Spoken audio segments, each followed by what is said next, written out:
Hey everyone, Kev, Dan, and Jared here once again for Orange Weekly. We got another great show coming up.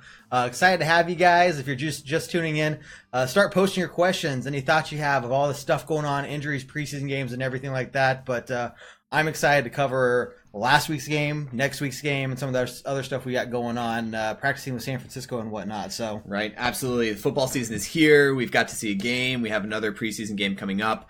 We also have, obviously, the regular season is going to be coming up pretty soon. We have a lot of stuff to talk about now, which is amazing. Unfortunately, injuries are something that's going to be brought up today. Yep.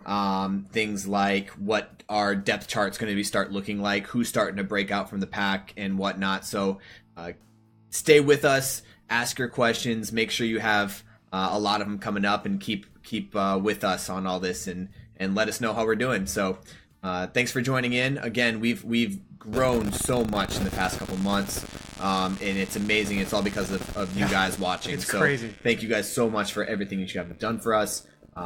Keep it up, and invite your friends, and let us know how we're doing, and hopefully we can keep bringing you this exciting information and all this throughout the rest of the season as well. So we'll see you through the season, and hope you enjoy our show tonight. Yeah, if you haven't heard already, we do have a Patreon page. We're trying to get donations up because we love bringing you guys this content. If we can, do it better, believe me, we're trying as best we can. We got some awesome opportunities coming up. We got a website being built. Yeah. We have we're going to start doing blogs, a podcast as well. We're expanding, and really we need you guys' help. Anything you send our way is a huge support. Love having you guys part of the team. So that's patreon.com/Orange Weekly. We want to start getting prizes and everything else like that as well. So that's really what I got for you guys. So all the boring stuff out of the way, we're going to get ready to go into our 2-minute warning. What's our challenge today, Kevin? So this challenge is for you, Jared. Ooh, I like the challenge. You like the challenges. I like the challenges. So basically we're going to go into a 2-minute warning as we kind of let people join the page and everything, or join the video. This week's challenge for you, good sir, is naming the winning team from the Super Bowl, starting with Super Bowl 51 backwards. If you need a hint, I'll give you the two teams that were in the Super Bowl, but otherwise, you're kind of on your own. Am I allowed to name teams that I wish were in the Super Bowl for the past 51 years? You can. I don't think it's going to give you any credit, though. Well, it's worth a try, so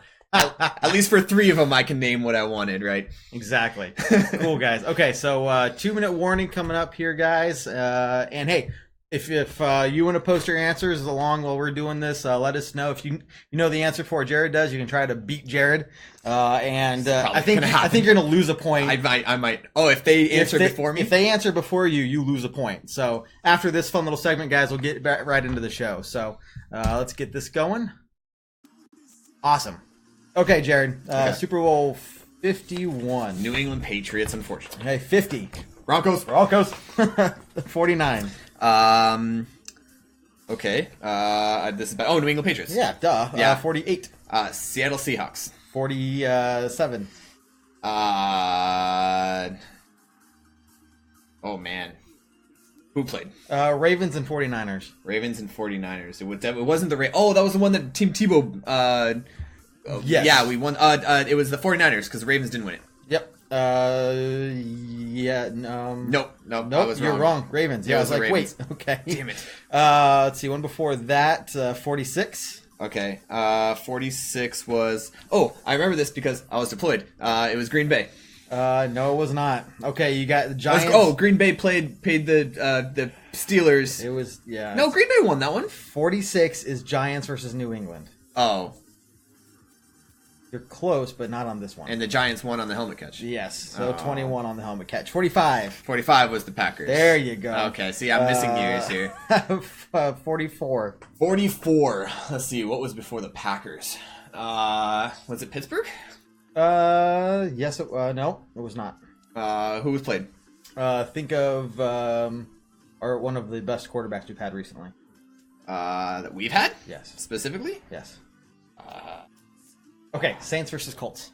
Peyton Manning, yeah, the Colts. They didn't win, though. They didn't win. No. I did that on purpose. You're killing me. Saints. 43. Give me names. Give me names. I only got 18 seconds. Steelers versus Cardinals. That was the Cardinals. Nope. God, I'm terrible at this game. 42. I need to start watching more football. I guess this is bad. All right. Well, 7 seconds, 5 seconds. Thanks for joining us, guys. Hey guys, we got a great episode coming up. Maybe we can work on Jared's NFL trivia. But we'll start posting your comments and everything, and we'll see you on the other side of our intro. Go Broncos.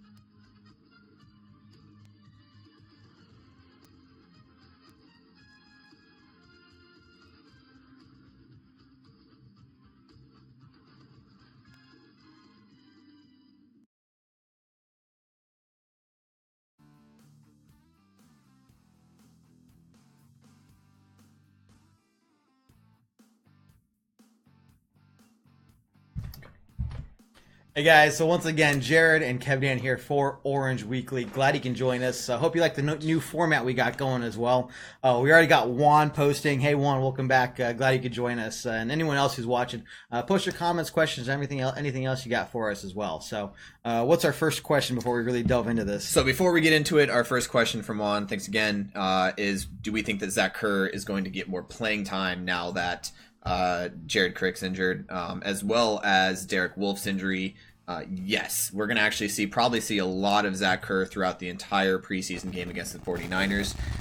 We're going to see a lot of all those defensive guys, the defensive ends that we have. And the one that I'm really excited for, is, as much as I'm excited for Zach Kerr, is Adam Gostis. He's one of those guys that we picked up in the draft. We're expecting a lot more out of him.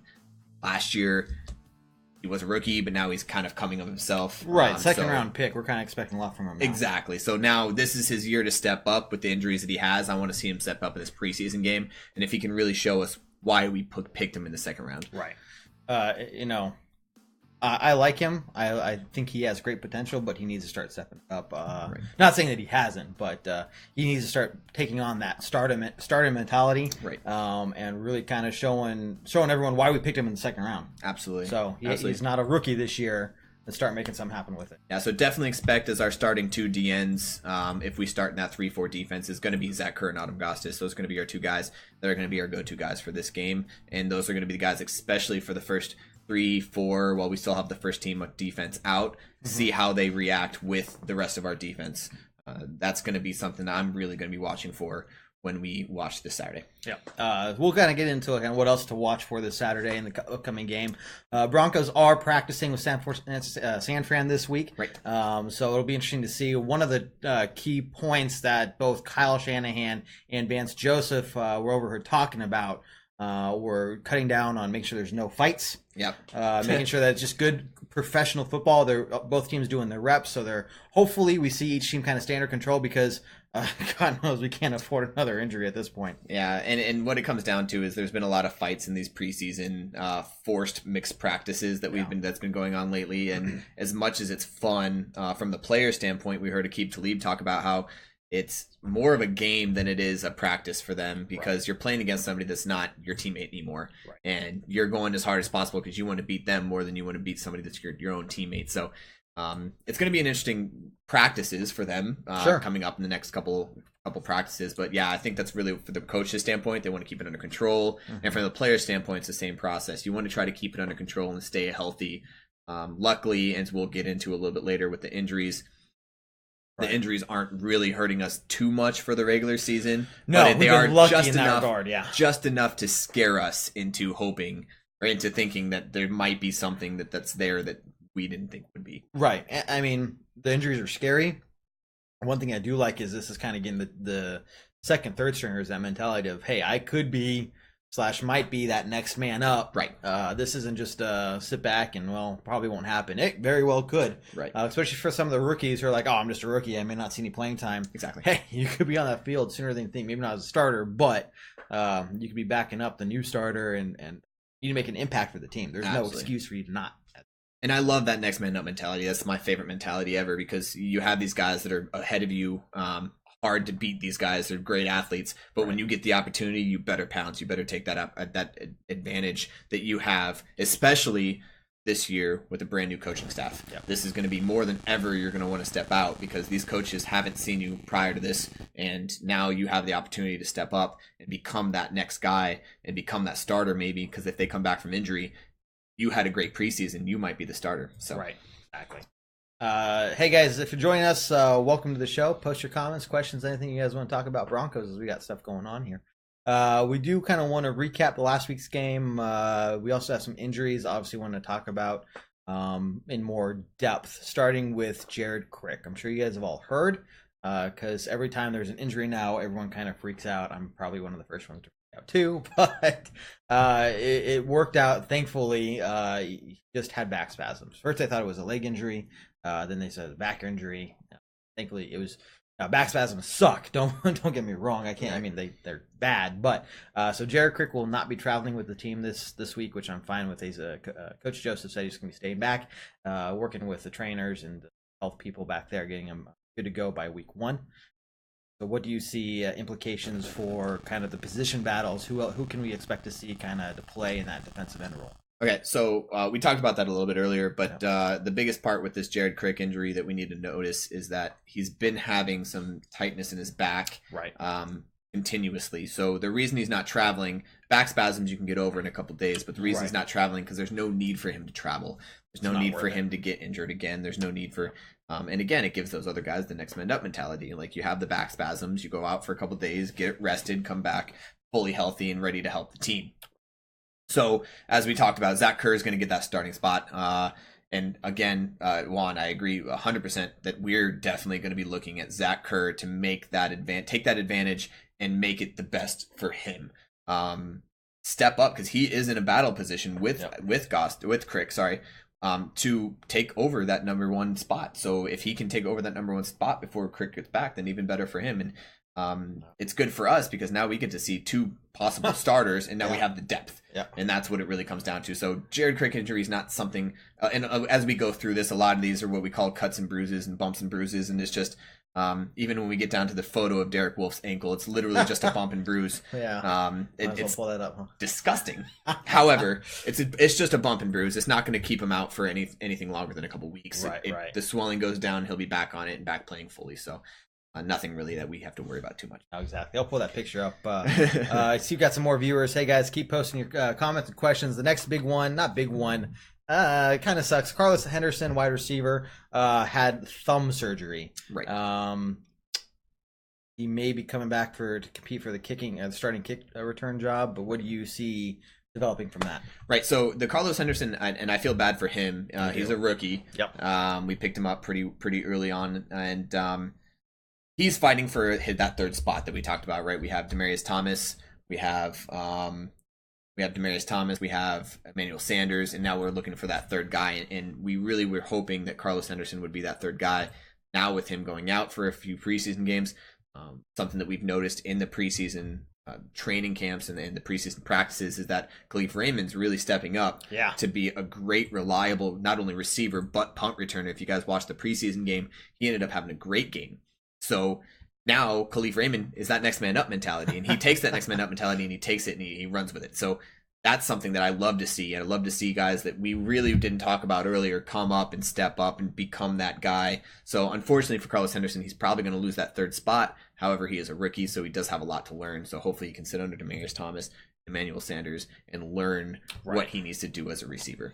I mean, we have plenty of depth when it comes to the wide receiver position in general, which I like. I mean, get more people out there, and you know, Vance Joseph was talking about, I think, a week or maybe 2 ago about, hey, yeah, we got 1st and 2nd string, but hey, what if we have 3 or 4 receiver sets out there? You know, they're still on the field. It doesn't matter if you're not the number 1 guy. You're still on the field, and you can have an impact. You may not get the ball thrown at you, but you can pull 1 or 2 defenders off of Demaryius Thomas and Sanders and whoever else is out there to get somebody open. So having this depth and this experience and this talent, I think will serve us well in the long run. Absolutely.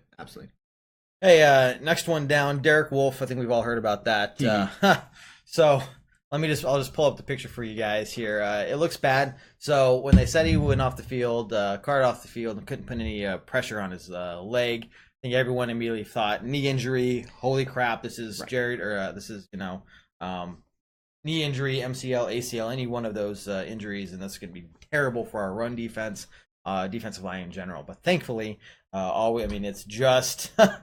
It's nasty. I've had an ankle look about like that before as well. He said, "Blame the cleats," is what Derek Wolf posted. So, he said it could have been a lot worse, and it could have been. It could have been, but it really could have been. And again, we're talking about bumps and bruises here. These are things that you're playing in a contact sport. You're playing in a sport that your ankles, wrists, all of your extremities are going to get twisted and turned, and you're going to get the swelling every once in a while. And again, it comes down to Coach Joseph, which as we get further down this list, I'm just going to keep mentioning this. There's no need for a coach to put these guys out there and get more injured, especially if we already know that they're good, right? They've proven themselves in the past and all that. So we're definitely excited for him to come back, but there's no need for him to play in the preseason. So that's what we're going to keep it up. Yeah, they're expecting both him, Crick, and some of these other guys to be ready by week 1. I would even say, hey, week 1, we got a Chargers team that, they're one of the Chargers. 2, some of the injuries they have. I'm not going to take them lightly, but I'm not worried about them at the same time. I would much rather, even to be maybe a little bit too much on the safe side, have these guys sit out for week 1. Maybe not sit out, but just play lightly.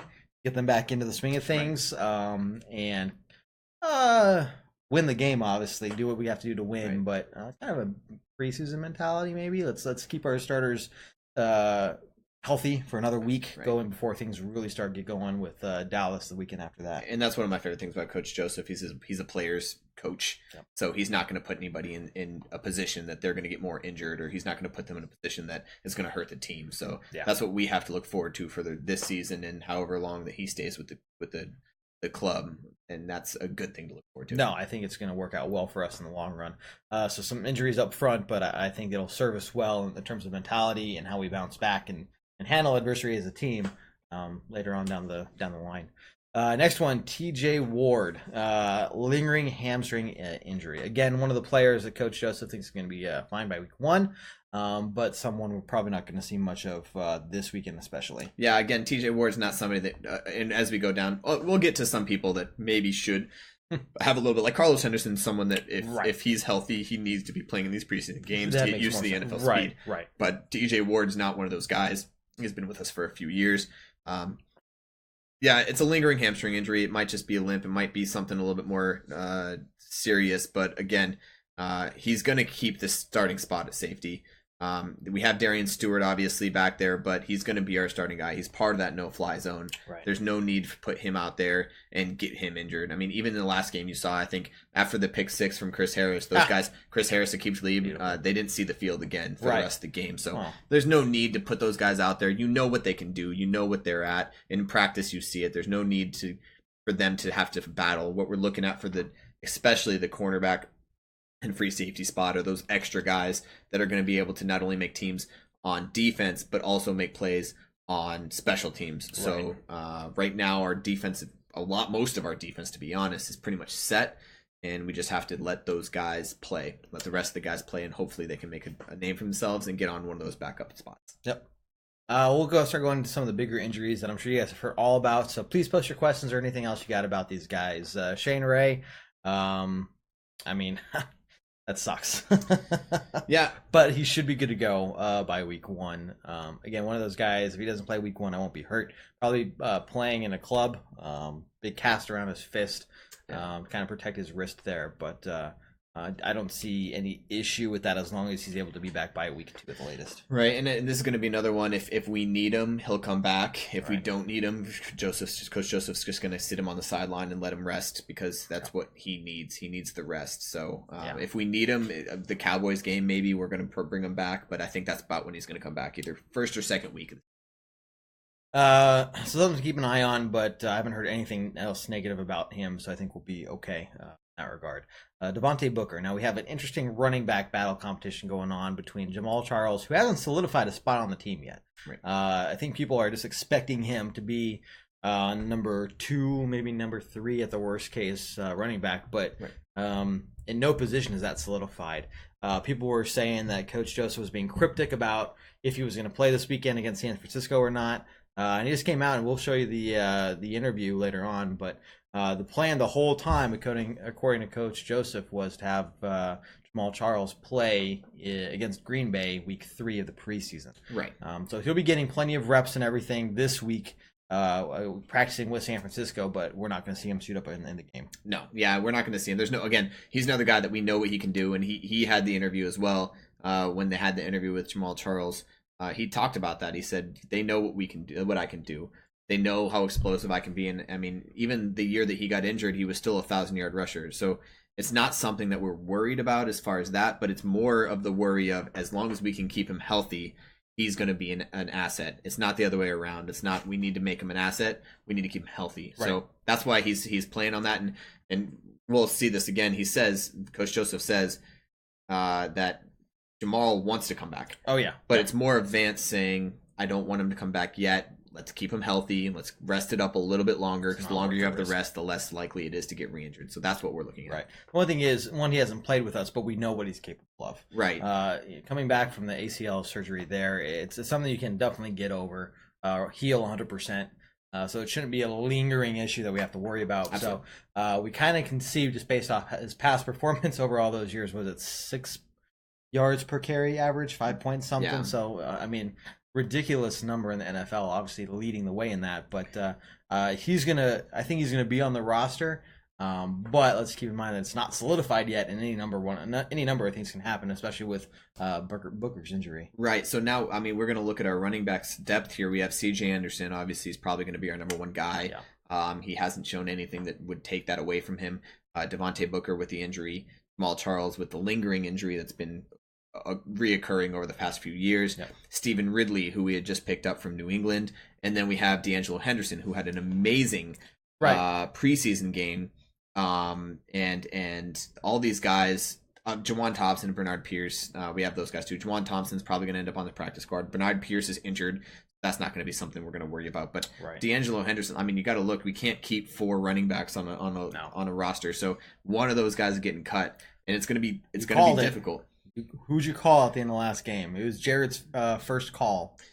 That D'Angelo Henderson? About Ridley. Oh, Ridley's getting cut. Yeah. But I mean, either way, like, you look at these guys, and it's really hard to cut one of these people. Oh, yeah. And one of these running backs is going to be really difficult to look at and just be like, you're gone. Yeah. So, but that's okay. If it's tough to cut someone, it means they're all performing well. Right. And we're getting the best of the best, basically, from our any coach would rather have that situation over having, okay, well, we have one guy. Right, exactly. Which, kind of previous years, I know John Elway's been kind of focused on, that running game has not been coming to fruition as he had hoped. And I think now that we have these players battling it out for these positions, even with Booker's injury, I know he doesn't come back probably week 1 or week 2. Right. I think we're in a really good position on the running back side of the ball. Yeah. Cool. So, couple others. Kyle Peko, we've talked about him in depth. Probably guessing he's going to be back early in the season. Jake Butt, tight end. I could see Jake Butt being a real producer for the team starting next year. Right. Coming off his injury from a torn ACL that he suffered in the bowl game in January. So not going to see much from him this year, if at all. But I think it was a good pick, strong pick, and we're going to expect something from him next year. I think this is a long-term guy, and I think we will see him about mid-season. And when he does come back, it's just kind of an ACL injuries take a while. Right. And next week we'll talk to Jason about this, but these ACL injuries aren't just something that you can just come back from. And again, Coach Joseph is going to be like, there's no need for you to come back right away. You're still a rookie. Learn behind guys like Green and Horman. Like, learn behind these guys that are going to be the starters. Learn from them, come back, be the athlete we drafted you to be. Right. It'll be interesting to see. If we need him this year, yeah, he could play a bigger role than what I'm thinking we're going to see him need to see from him right now. Right. But definitely next year, I could see him being I mean, one of our top tight ends. And he's going to be our midseason talk. He's going to be our midseason guy that we're going to be like, okay, he's back. Let's watch him. Let's see what this guy can do, because we have such high expectations coming out of the tight end position. And he did such a good job at, I want to say, Michigan that he played at. So he did such a good job playing in Michigan. So we're really excited to have him on in midseason. If we can pick him up and put him out there and catch some passes, it's even better. So here's an interesting one. Chad Kelly. Obviously, we've known he's been injured for a while. A really smart pick with Mr. Irrelevant there, but with Slaughter's performance last week, who's our number 3 QB? Chad Kelly or Slaughter? I think Slaughter won, and he earned his spot, right? So Slaughter is an undrafted guy, and even in the interviews they talked about him, they said he's one of those guys. He's an undrafted guy. He comes in, and everyone's impressed with him. Everyone's impressed with the things that he can do, especially being an undrafted rookie. So having him come in and doing what he is doing with Chad Kelly injured, it makes more sense to redshirt practice squad Chad Kelly and get Slaughter that 3rd spot, because there's a lot of opportunity for him to be able to step up if he needs to, if we're in a blowout game, or when we're blowing out everybody else, to step up and get those reps that he really could possibly get. But I do think that Chad Kelly needs a red shirt, Mr. Irrelevant, and I think he could be something in the future, but let's give him time to develop, especially under Bill Musgraves, who's one of the best quarterback coaches in the league. We got him. And we have him. So now we have 4 quarterbacks and one of the greatest quarterback coaches of the league, which is one of those things that we talk about, the quarterback situation and how everybody thinks we need one. I think we just needed a good quarterback coach, and let's let this play out. Yeah. And we'll get into more of that quarterback situation here in a minute, because I know everyone and their mom wants to talk about it. So yes, we'll talk about it. Stand by. Billy Wynn. Okay, so this one sucked. Halfway through the first quarter, the first preseason game, basically lost our number 2 guy there. The backup. He was supposed to be the backup to one of the Pecos. Right, Domate. He was our 13-year veteran from Cincinnati. So sucks. Right, yeah, no, it sucks that Wynn went out, and he's out for the season. So, again, we have Kyle Peko, who's also down with a small bump and bruise. The next guy up is Tyreek Jarrett. And after that, that's our nose tackle. So, do we want to start thinking about pulling in some of our other defensive end into the middle? Maybe. But for the most part, what's gonna end up falling is a lot on Peko. Domate Peko's back. Him and his cousin Kyle. The Pecos. We're gonna have our cousins. The cousins are gonna be sitting there in the nose tackle position, and it's gonna fall a lot on them with the Billy Wynn injury. It does suck. That is our first loss for the year, which is, knock on wood, good thing, because it's our only loss for the year so far, as opposed to a lot of other teams are losing people for years left and right. San Diego. So it does suck. We're without him. But I don't think our run defense is going to be any worse than it was last year. It's going to be better, and I don't think it's going to be any worse with him going down. I think the other guys, again, next man up mentality, they're going to step up, and they're going to be able to produce for us. Hey, if you have any other questions about the injuries or anything going on, post those questions and comments right now. We're going to kind of transition into kind of a quick recap of the last game. We all saw it. We kind of already talked about it. We've seen clips and everything. But first off, Orange Weekly will be doing a halftime and a post-game show. So please make sure as soon as half starts, you tune in and kind of get our reaction. And the big thing is we want to hear what you guys think as well. It's not just us talking. Share your opinions and thoughts. And it really just a short video, 5, 6, 7, 8 minutes the most, to kind of get initial reactions from both us and from you guys as well. We want to hear what you're thinking. So, and then for the post-game one, I know it's a late game this week. It's an 8 p.m. game for Colorado guys out there. So you can always tune in the next day when the video is posted to kind of see our reaction with that. But worked out well last week, and we're going to keep doing it for you guys if you like it. So. Okay, we'll give you Denver Post did kind of a good, bad, and ugly of the last game. So we'll kind of switch you over there, watch the video, and then we'll kind of talk about it. So there you go. Option for the quarterback position. Before I elaborate, hey Broncos country, I'm Alexis Perry back with another Denver Post Sports Minute. I told you yesterday that I would outline the good, the bad, and the ugly between the Broncos and Bears. So since we're already on the topic of the quarterbacks, let's just start with the bad. While he was most definitely the most comfortable of the two, saying that Simeon is the better guy for the starting position at this point really isn't saying much at all. I just chose the lesser of two evils who went 6 of 7 for just just 51 yards instead of the guy who went 6 of 9 for 42. One of them needed to do something to differentiate himself from the other. A touchdown pass could have been that something. However, the only Broncos quarterback that accomplished such feat was Kyle Sloter. The former UNC Bear stole the show with the third stringers in the fourth quarter, connecting with Isaiah McKenzie, who was a wide open target thanks to some blown coverage by the Bears. Speaking of the rookie McKenzie, let's move on to the good, the youngins. Whoop whoop! D'Angelo Henderson was another new Bronco who captured our attention, rushing 41 yards for the game-winning touchdown. And let me tell you, the kid's quick. Also, I have to mention the no-fly zone since we're talking about the best highlights of the game. How about Chris Harris Jr. with the pick six less than a minute into the game? But let's be honest, we're not worried about the NFZ heading into the regular season. Now, last but certainly not least, the ugly. While the apparent knee injury to defensive end Billy Wynn makes the cut for this category, the lack of discipline we saw from the Broncos in the first half takes the cake. 10 penalties for 76 yards and 4 more, which the Bears offset. Yeesh. Clean it up, boys. Best part about the whole night, though, Denver wound up on top 24-17, sending Mark Sanchez and the Bears to the showers with their first loss of the year, while Vance Joseph got his first win as a head coach. Now Denver has a little over a week to gear up for the 49ers on August 19th. Paxton Lynch will get the start, and maybe being surrounded by those top-tier guys will force him to step up his game a bit and spice up this quarterback battle even more.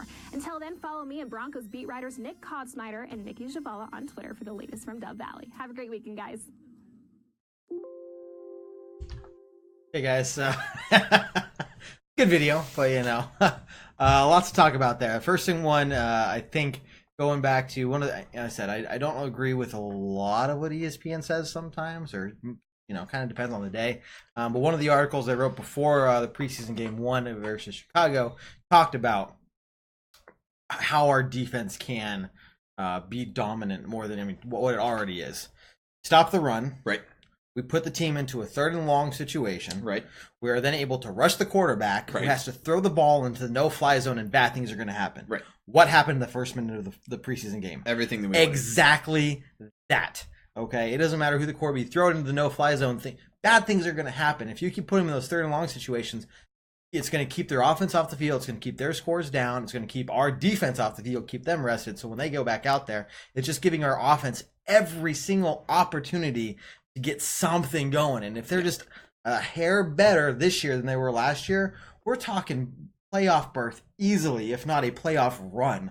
So right. That's kind of that. There was 1 minute there at the very beginning, but I think it said a lot about our potential and what to expect come week 1. Yeah, absolutely. You're 100% correct. What we wanted to do at the beginning was real good. The other thing that we wanted to mention on the Denver Post article is that they mentioned the whole Kyle Slaughter and D'Angelo Henderson stepping up and becoming those great guys. Mind you, we're playing against 4-string. First of all, not only 4-string, but 4-string against probably one of the worst teams in the league. The Chicago Bears are not one of those teams that is going to be really... The monsters of the Midway? I mean, let's be honest with ourselves here. Like, Chicago Bears have not historically in the past 2 years been a great defense to play against. So let's keep that in mind when everyone's out there with pitchforks yelling, "We want Slaughter to start." That's just not something that you can keep in mind. So also remember, he's an undrafted rookie. So I mean, we didn't start Paxton Lynch when he came in as a drafted rookie, right, that we traded up for. Why would we start? An undrafted rookie just because he had one good preseason game? So let's give these other guys a chance. Let's see what they do against San Francisco and see how they progress. And that's what we're really looking forward to. So I'm pretty sure you've all heard, but we're gonna say it again. Paxton Lynch is going to start this game. He's going to get a quarter and a half with the number one, the first team players. Then Simeon's going to come in and get the other quarter and a half with the second, third string players, and then we're going to expect Slaughter to come in the fourth quarter again and take over from there. Reps will be split evenly this week between Simeon and Paxton. In the practice. So one is not getting the favorite over the other. And let's talk about it. I've heard mixed things. I've seen mixed articles. Some people have given Paxton Lynch huge praise. Other people kind of go on the mindset of what I've thought of. There's potential there. There really is potential there. But it goes back to what I was saying last week during the halftime and the end game show of both of our quarterbacks were playing like they were in a quarterback competition. Right. And that ultimately hurt both of them really bad in their performance. Absolutely. And I think one of those things that we're really looking to is this game because they know this is it. And I think Simeon, I'm not going to say he lost his chance, but that was his first chance. Yeah. He has his first team. He has guys like Demaryius Thomas, Emmanuel Sanders, his first team line out there to protect him. And he didn't really impress. And then when Paxton Lynch came out, he didn't impress either. But remember, he's also playing with the second string line and second string receivers and guys that he doesn't have the timing with. So this is, in my opinion, 100%. This is Paxton Lynch's quarterback battle to win. Yeah. And if he shows up, if he can throw a touchdown pass that looks good, this game against San Francisco, he's going to win the starting spot, because I think Simeon didn't take his opportunity. We talked about that next man up. He didn't take the opportunity that was presented to him. If Paxton Lynch steps up, takes the opportunity, doesn't throw any picks, throws a touchdown, maybe gets a few more yards, then it's his game to win. And then we can start using him into the game plan, because I don't think what we saw last week is our game plan, our offensive game plan. And not even close. I don't even think about quarter of those plays that we ran are going to be stuff that we're going to run the regular season. No. So this is why they're doing this. They want to find out who our quarterback's going to be. Once they find out who our true quarterback's going to be, they're going to put him into the system. And I think we have a really good coaching staff, and they're going to put the system around the strengths of our quarterback as soon as we find out who our quarterback is. And that's why it's so important to find a good starting quarterback before the start of preseason week 3. Now, you can disagree with me if you want. Here's what I'm thinking. Say both quarterbacks go out there and once again play like they're in a quarterback battle and are flustered, are nervous, they don't plant their feet, they're hoppy on their feet, they overthrow, they underthrow, they keep the ball. They're just too conservative and they're not willing to take a chance because they don't want to look bad in this quarterback competition. Right. It's then Simeon's job. Because we know what we can get from him. We know what we're going to see. It's going to be from the same stuff from last year. It's a for sure going in, versus if they're both shaky in game 2, we still don't know what we can expect from Paxton Lynch. Right, and we have to remember. That's my thought. We have to remember as fans that we're only seeing the surface of what we really should be seeing. Surface. Right, we're looking at the surface, and I mean, we can watch practices, we can listen to interviews, we can watch training camp, we can watch these games, but ultimately what it's going to come down to is that room with Vance Joseph and Bill Musgrave, and they're going to sit down in there and they're going to say, okay, what are we going to do? This is who we have. This is how they act in front of their other players. This is how they control a huddle. This is how they go forth and call the plays, and how confident they are when they get the plays, and how confident they are when they get a snap. That's going to be those things that you don't really normally get as a viewer, as a fan. So, and those are the things like Slaughter. Like, those are the things that everyone is a fan with their pitchforks. Like, Slaughter should start. Why are we not even? I'm going to stop watching if Slaughter. Those are things that we don't see, and you have to understand how this works. So, if and I'm honestly on the fence. If both of them, like you said, show up and play scared and are on their feet, it's a toss-up. I don't even know. I think John Elway at some point is going to step down and go in there and be like, guys, we got to figure this out. I think he's going to join the conversation a little bit, but he hasn't already. And if he hasn't already, right? And that's what we're going to see. I honestly think it's going to be a flip of the coin, and I would not be surprised one way or the other if they both played like they did last game. I would not be surprised one way or the other with a starter. It'll be interesting to see. And heck, don't expect the next day to find out who the starter is. It's probably going to be 2-3 days after the game before they review the tapes. They sit down as a coaching staff, as a team, and kind of figure out where to proceed from here. So, today's Tuesday. Maybe in a week we'll know, if not by Wednesday, because then that guy, whoever the starter is going to spend the majority of Game 3 against the Green Bay Packers. Right, so I'll make you a friendly bet here. I don't know what the bet is yet. I haven't figured that part out yet. It's not a bet I want to take. Yeah, well, I think Paxton Lynch shows up. Okay. He has a good game. Yeah. He throws a touchdown and he wins the starting job. I want to agree with you. I want Paxton Lynch to do well. Right. I want one of the quarterbacks to do well. Okay. I don't even care at this point who it is. I just want one of them to step up, do well, forget the competition, just go out there, play ball, show what they're made of, whether it's the first team, second team, whatever, and do something so we can look at this guy and go, yes, okay, you have proven, at least in some capacity, that you can be your starter. But I think it's going to go back to if same performance from both quarterbacks this week. Is that what you think is going to happen? I know that's not what you want to happen. Is that what you think is going to happen?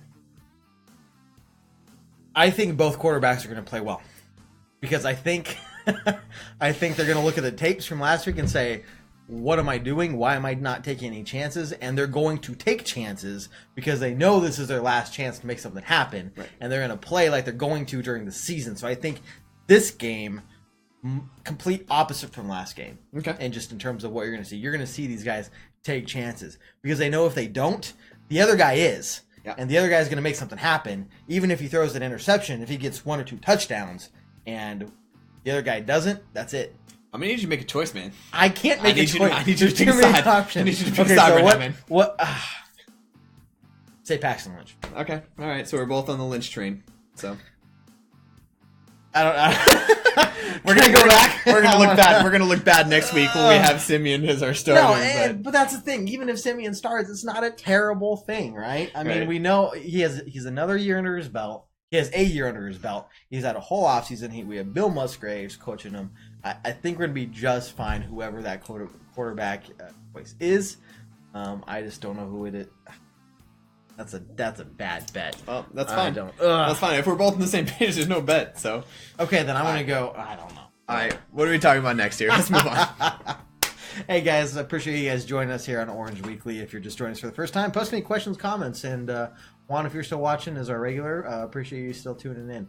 Good stuff, guys. So we're going to go back to kind of a little bit of the injury discussion. Not too much more in depth. We just kind of want to play you what Coach Joseph was talking about in terms of the upcoming trip to San Francisco, what to expect with the injuries, who's playing, who's not, and talk about the plan for the week and plan for the game going forward. So we won't watch the full thing, but hey, give us your feedback on the video as we go along, and we'll talk about it afterwards. So here you go for some more Broncos videos here at Orange Weekly.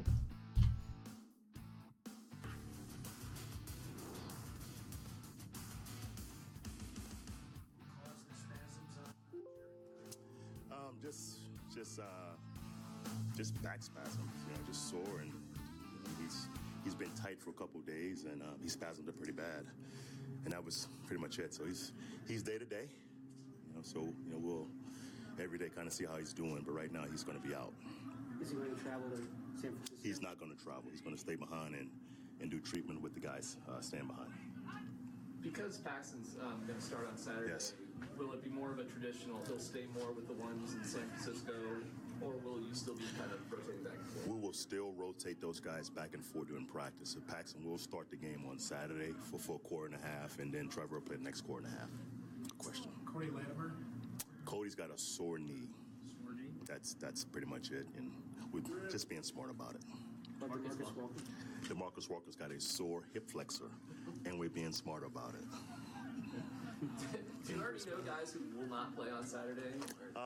Matt Paradis won't play this week. He will play against Green Bay. Jamal Charles won't play this week. He will play against Green Bay. Those two definitely are out. Why Everyone else we're there why today. Well, that's been the plan, for the entire time to kind of, let's get Jamal as strong as he can be before we put him on the field. He is ready to go, guys. It's me. Okay, it's me holding Jamal back, but he wants to go. He wanted to go last week, but the plan was Green Bay, so we're going to stick with that plan. He will practice this week, though, in San Fran. So he's traveling. He will practice, but he won't play Saturday. And Walker and Latimer, will they travel? Yes. They're both traveling, and they should be able to go this week. Even though That could change also. Even though the prognosis was better than it looked on Wolf and Crick, are you worried about DN position as far as bringing guys in, and how have you been working practice? Well, right now, we've got, I think, about 7 guys working those 3 spots, and that's a concern. But, with the number restriction, you can't just bring a guy in without losing someone. So right now we're gonna go as we go, and hope we can make it through the next couple weeks with 7 guys. And as we go along, if we need one, we will add one. But right now, we're going to San Fran with who we've got. You are hopeful Wolf and Crick will be ready for the opener? Absolutely. Yeah, Season opener. Standing here now, yes, they should be ready for the opener. That's the plan. That's why we're going so slow with these guys. I can push Wolfie back out there next week and push Crick out probably by Friday makes no sense. Okay, makes no sense. So our goal for those guys is to rehab, get them as healthy as possible, and week 1 be at full strength. That's the plan right now with those 2 guys. What are you expecting and hoping for guys like Herb and Gotsis to do?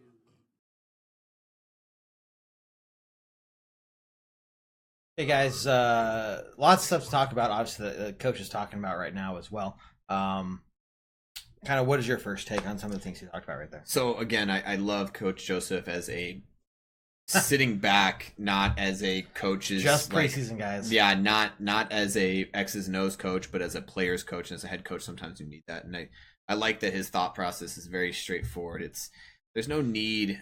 We talked about guys like Jared Crick and Derek Wolfe coming back, and will they be back next week? Like, there's no need to have those guys back next week when we can have them fully healthy, as opposed to 80% next week. We can have them fully healthy for week 1. We know what they can do. There's no need. It doesn't make any sense to try to rush them back. And same thing we talked about Jamal Charles, and there's no need to rush Jamal Charles back. Jamal Charles wants to be back. He wants to play, which is a good thing as a player and as a coach. You want to see that in somebody's eyes. That drive. But there's no need to rush him back right now. Let's let him rest a little bit longer. That little bit extra could really help us in the long run. Let's see what he does in week 3, preseason week 3. And even then, I feel like you may get 1 drive out of Jamal Charles preseason week 3. You might see maybe 2 or 3, maybe a quarter or a half out of Jamal Charles in preseason week 4, and then that's when you're really going to see what happens in week 4. So preseason week 4. So what I like about it again is that he's very straightforward. He's very upfront with the media. A couple weeks ago, he told the media that their opinion matters very little when it comes to the quarterback battle, which is true. So that's what I like about Coach Joseph when he talks about these kind of things, because he's very upfront, he's very straightforward, and that's really what we need in a coach. No, I completely agree. There's no reason to put these guys forward. Again, we know what Jamal Charles can do. I think he's going to be a huge asset, if not for producing, for leadership. Right. He's somebody, I mean, not that Mile High needs to be hyped up anymore than it already is, but he will be able to do that even more so, especially when the offense is on the field. And then we take him to Kansas City, or we're playing Kansas City at home for either one of those games.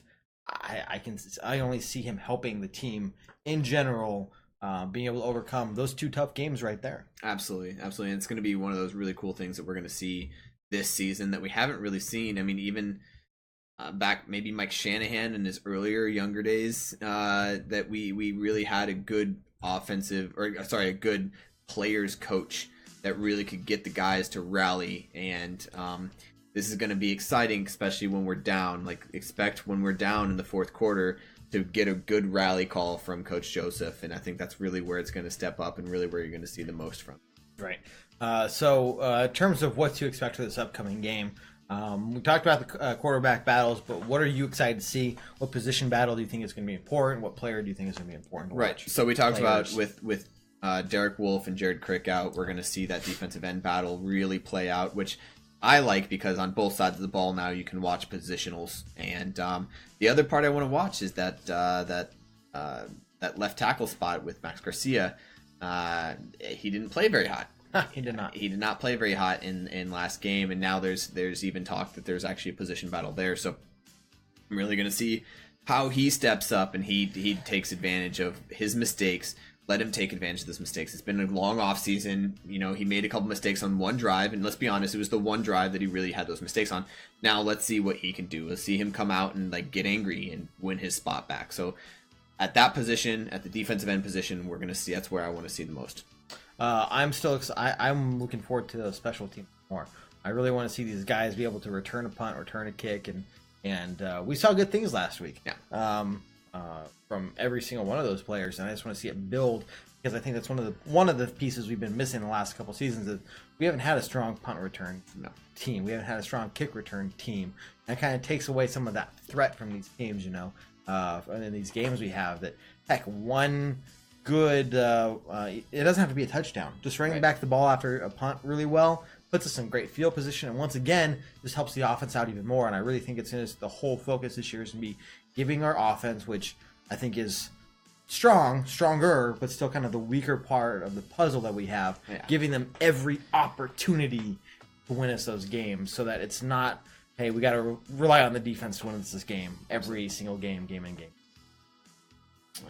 Okay, guys, going to the schedule here, show you what we got coming up. Obviously, September 11th, we're talking about Chargers have a lot of injuries.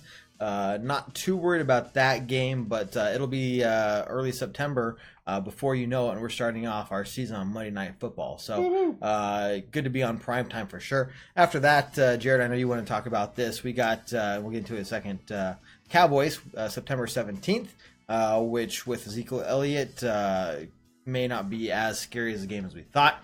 Buffalo, not too worried about. The one big game, if I had to pick two games, it's going to be against Cowboys and the Raiders going into our early bye week. Heck, I think there's a strong chance we could go 4-0 going into the bye week.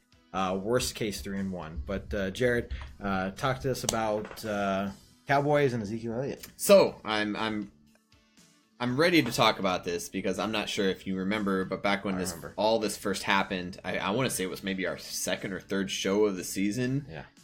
We talked about when all the Ezekiel Elliott stuff came out about the domestic abuse and the punching the DJ at the nightclub. We talked about how there was going to be some repercussions, and I actually got to a point where I was thinking that the NFL might not do anything about it until a couple of weeks ago. So obviously, this is a big topic for a lot of people. Cowboys fans aren't very happy about it, which is funny because these are the same Cowboys fans who were super mad or super happy about the Tom Brady thing a couple of years ago, but last year, sorry. Anyways, so this is what it comes down to, and this is my kind of take on the whole thing is the NFL has been so bad at handling these domestic abuse cases, and they've taken a lot of forefront in the media about this, and finally something comes up that they can take a stand on. Right. And it's been a while, let's be honest, it's been a while since we have have had an actual domestic abuse, which is good, which is a great thing. No, we don't want that. We don't want this. It's been a really good thing. Orange Weekly does not endorse that. No, it's been a good thing that we haven't had. Right. In the NFL, there's been no domestic abuse, which is great. So when something does come up and they realize they've learned from their mistakes, they're going to come down with the hammer. And even the coach of the Cowboys had come out and said, we were expecting this. They expected that they were going to come down with a hammer for this because they know that in the past they haven't dealt with it the right way, and they needed to deal with it the right way. So, yes, he has applied for a review or to reverse it, but I don't think that's going to happen. And even if it does happen, they're going to take it from 6 games to 4 or 6 games to 2, which, as Broncos fans, we are excited for because we still have week 2. So without the run game, Ezekiel Elliott is, as much as one person is a very dangerous person on a team, they still have a very strong team. They have a very strong offense and a very strong offensive line that got kind of wilted away, which we took one of them. And Larry, thank you. Yeah, thanks. Appreciate it, man. Thanks, Cowboys. So they have dwindled down their offensive line, which a lot of the Cowboys fans don't realize for some reason. They have without Ezekiel Elliott, and they think that Dak Prescott's going to take them to the promised land. And that offense against our defense is not going to be as scary as it was when we first started talking about this back when the schedule first came out. So now that this schedule first came out, I definitely see us going either 4-0 or 3-1 going into our bye week. And I even think, there's a possibility we could lose to the Bills or the Chargers right off the bat. And the Bills, they've been making some ridiculous moves lately too. They traded away their Sammy Watkins, and they picked up Philadelphia McClain. So they've been making ridiculous moves too out of nowhere, and they're really looking forward to this draft. So you can even tell that their front office is this year's a wash. See what we can do. So they're seeing what they can do. So let's see how this works out this first few weeks. So we don't want to take anything for granted, but this is kind of my take on it, and I think that we go either 4-0 or 3-1 going into the bye week. Here's what I like. We have 3 games to figure stuff out. Okay. Get the cobwebs off. So none of this. You watch week 1 football, and everyone's like, oh, it's week 1 football, right? Week 2 is a little better. Week 3 is when things really kind of start coming together for these teams. And that's when we go to when we play Oakland in Denver, October 1st, and we're a quarter of the way through the season. It would be huge for us to not only go 4-0, even if we went 3-1, but beat the Raiders going into a preseason game, having that win over them. So if we beat the Chargers, if we beat Oakland, we're 2-0 in our conference. I think that'd be huge for us starting off the season on the right foot. Well, and let's not forget that last year the reason we didn't make the playoffs wasn't because of our record; it was because of our record inside our conference. And exactly. When we're playing San Diego, and those are the games that really matter. Like, I mean, don't get me wrong, I want to beat the Patriots more than the next guy, but the San Diego, Oakland, Kansas City games, all 6 of those games are going to be huge for us. Right. And we win more than half of those games, and we're good to go. Because I'm not going to lie, we have a tough schedule only because we play those guys twice a piece. But the rest of our schedule for me seems basic. It seems pretty doable. It's very doable, and it's not only just a playoff team, but it's a first round bye type of schedule. So I mean, we played the Jets, who are probably going to go 0-16. But that aside, I'm talking. We need to do well against Oakland and San Diego, and having both of those, and obviously Kansas City, but having 2 of our 3 division rivals in the first 4 weeks is a huge thing, and we need to take advantage of that early, so that in the later on when we start getting injury plagued and start having to make some trades and stuff, it's not that big of an issue. So those are going to be our big games to watch. I'm even thinking the implications for Oakland itself. They're going into the season thinking that, hey, we basically have this on lockdown. Absolutely. And just like a video we played a couple weeks ago, people are counting us out. People are saying Broncos aren't. They're going to go 7-9, best case scenario. Who was that again? Who was it? Denver? That was the Washington Post. I think it was. Somebody who doesn't know football. I didn't hear you. We'll move on. It's okay. If we, are able to kind of slap them back down to earth early on, at Mile High, it puts us in a good situation early on. It wakes up the other teams to where maybe they'll think that it was just a lucky win for us and they're still going to count us out. Either way, we thrive being the underdog, and going into the season, it sounds like that's exactly what we are, especially when you play teams against the Giants, the Bengals, the Colts, the Patriots. I mean, all these teams, we are by far the underdog, and I'm okay with that. Absolutely, and we play better when we're the underdog. Let's be honest. Oh yeah. So, and again, I want to see how Coach Joseph steps up and plays when we are the underdog. And even if we go down at halftime, what kind of halftime speech is he giving these guys to rile them up? So, man, I'm just so excited for the season. We got the coaching staff on our side. We got a great coaching staff. Bill Musgraves, Vance Joseph, McCoy, all these guys. Absolutely. It's going to be fun to watch, guys. It's not going to be the just run it game, which there's nothing wrong with it. It won us the Super Bowl, right? Nothing wrong. But this is going to be more exciting to watch because we're going to be taking those chances down the field, which, whatever quarterback wins that battle, you're going to see them taking a lot more chances. It's going to get Sanders and Thomas and all these other wide receivers more options, more chances. It's going to open up our run game. We're going to see bigger runs. I can only see us going up from here. And like I said, I keep going back to this. We were out of the playoffs by that much last year, just a fraction of an inch. And we have any improvement on any side of the ball, especially the offense, we're gonna be fine. Absolutely, I think that there's gonna be no issue with it, and I'm super excited about the season because, first of all, Broncos are back, and how good was it? How nice was it, guys, to see the Broncos in uniform on the field playing again? I mean, this is just the best time of the year, and I'm just so excited for it. So. No, I think it's going to be absolutely great. And hey, don't forget a couple things to kind of wrap it up. We do have a Patreon page, patreon.com/orangeweekly. If you like this content and you want us to keep improving it, and you want to support us, please, by all means, we'd love having you a part of our team. Patreon.com/orangeweekly. A couple different donations there. The quicker we get donors, the quicker we can give back to you guys. Have not competitions, but prize giveaways and kind of really involve you guys more often. We're building a website. We got blogs coming. We got podcasts coming. And more importantly, hey, watch us or watch for our post of the live video for halftime show and the post game show. Right. So as soon as I know we don't like listening to those commenters, those broadcasters on halftime. I don't. Most care time they don't even talk about the Broncos. So why don't we just talk amongst ourselves and talk Broncos, because all these other guys are going to say that we suck, and I don't want to hear that from them. So just say if you can tune into us at halftime Saturday night. And look for the post-game show as well immediately following the game. It seemed like you guys really appreciated that, and we're going to keep giving it. Thanks for tuning in tonight, guys. You have any closing thoughts before we get going? No, I just, again, thank you guys so much for everything you guys have done for us. Please let us know if there's anything that you guys want to see, if there's anything you want to do different. This is, again, something that we're doing on our own. We just want to give you guys the best product and best quality of everything that we do. So please let us know if there's anything that you want from us, if there's anything that you want us to talk about more, anything that you want to talk about less. Just let us know, and we'll definitely be able to do that for you. Again, look out for the website and everything else that's coming to you. We're really excited about this season. I hope you guys are too.